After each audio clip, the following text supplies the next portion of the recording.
A lot of people have been asking whether I think the actions taken in Venezuela, call it an attack, an invasion, perhaps it's a liberation, whether it was good or whether it was bad. And the answer, in my opinion, is it depends. It depends on who you listen to, and more importantly, the lens through which you're viewing it. Perspective.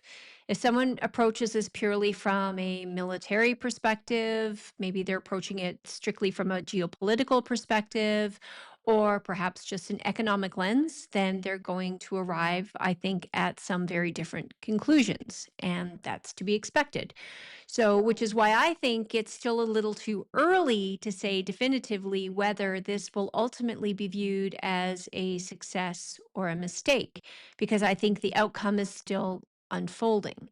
That said, I don't personally see this as an obvious mistake. What I do see is a very bold and strategic move by the United States, one that appears designed to send a very strong message, not to just Venezuela, but to a number of countries watching very closely around the world. Canada, you're included in that. There's no question that this demonstrated a military precision and capability, which is certainly one of the strengths of the United States. And now, depending on who you talk to, you will hear arguments that this was illegal, but yet Iraq gets bought up, Panama gets bought up, claims of justification that later proved questionable.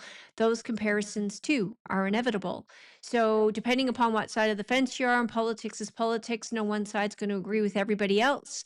And in fact, if the one side agrees, the other side is just going to disagree for the sake of doing so. So, I tend to dismiss some of that commentary, not because of the legality or the precedent doesn't matter, but because I think they miss somewhat the larger context. So if we step back and we look through a broader geopolitical repositioning lens, particularly in the context of global superpowers that are emerging, the picture I think becomes a little more clear. So I hesitate to use the word New World Order because it is often framed in the conspiratorial way, but the reality is we are in the middle of a global reset. Systems are shifting. Power is being reallocated. And I believe the United States is truly just trying to position itself, get ahead of that shift rather than constantly being in a reactionary phase. China and Russia are very clearly players on this chessboard. And Venezuela, whether people like to acknowledge it or not, has been a very strategically important asset to both of them, economically, resource wise, and geopolitically. So this isn't just all about oil. And it's certainly not about a dictator. And there's no moral ethic in this last attack, if you ask my opinion. So, a lot of people have asked me specifically to address silver as well, because they're bringing some of that into Venezuela.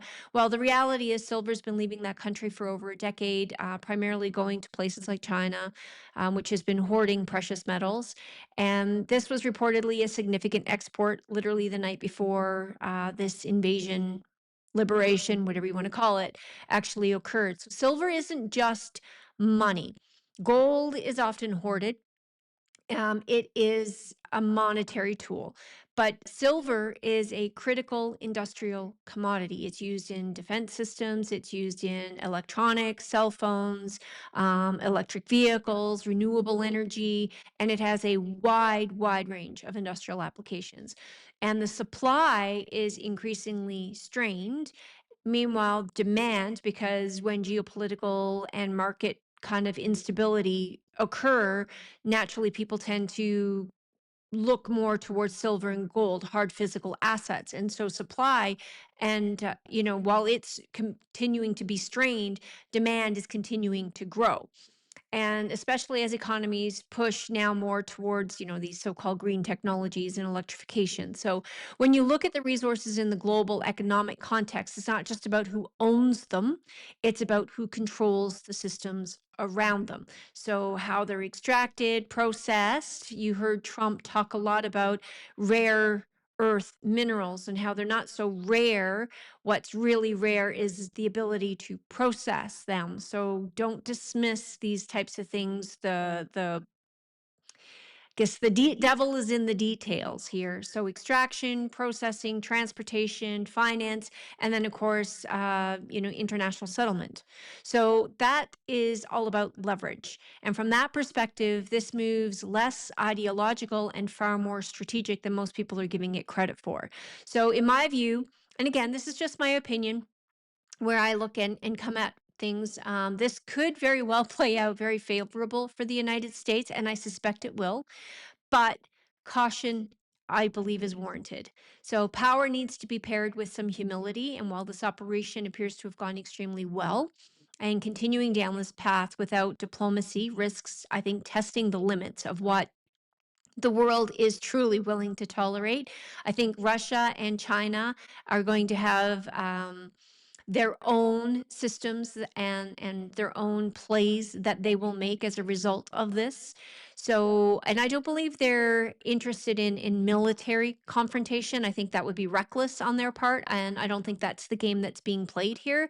China particularly happens to be very strategic. They're very patient.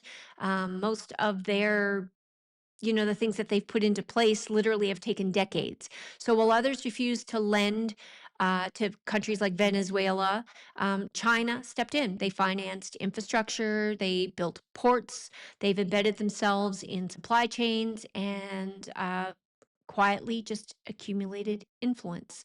Systems. They started controlling systems. So this is economic warfare. It's not traditional warfare. I know I spoke a little bit about this in a previous video, but just trying to help clarify where I believe things to be.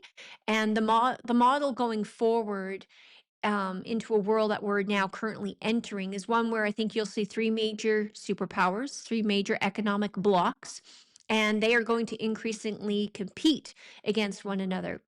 So this is a very long game here. This is a chess game here that, there's different players. Venezuela was just one little tiny square on that board.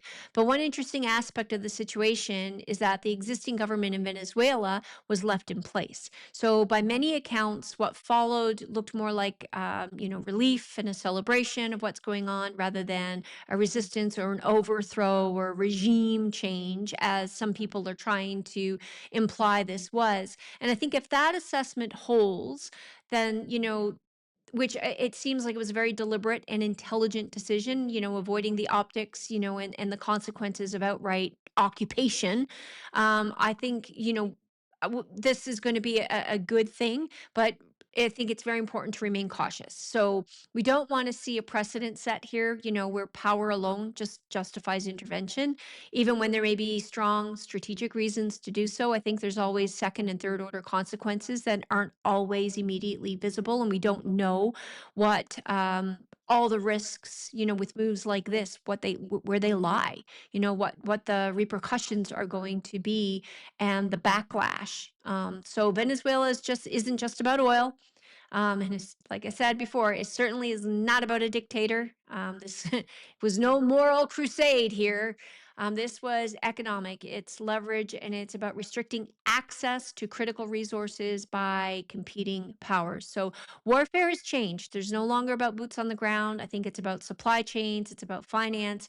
It's a very patient, strategic game. It's about influence. And it's a battle of systems and incentives, not just weapons. And I think if you listen closely to the language, especially coming out of the United States, you'll hear more and more. Once you've heard this, you'll start picking up on some of the words and the statements that they're making. So this is why, though, I think that 2026, as we move into 2026, we will see more of this, not less. And I've been calling 2026 so far the year of shifts. You can spell it SHIFTS, the year of shifts. Please feel free to remove the F if you'd like. I don't think that's necessarily going to be inappropriate either.